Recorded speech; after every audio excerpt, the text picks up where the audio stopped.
Hey guys, this is Northfield Tech. In this video, we're going to learn how to view the stock lending income on Robinhood. If you don't have a Robinhood account yet, we will put our referral link in the description below for you to sign up and get a free stock.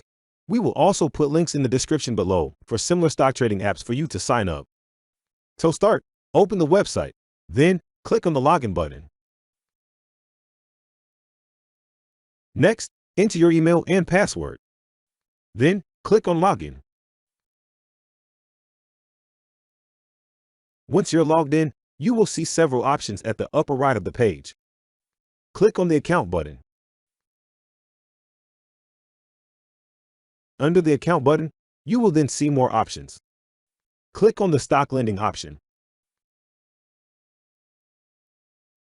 And here you have it. You can see on this page your income for the last month and your total income on your stock lending in Robinhood. That's how to view the stock lending income on Robinhood.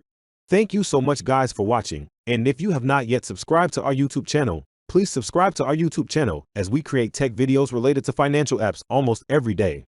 Also check out our website northfieldtech.com for great tech articles and our recommended resources in the description below for various sign-up bonuses.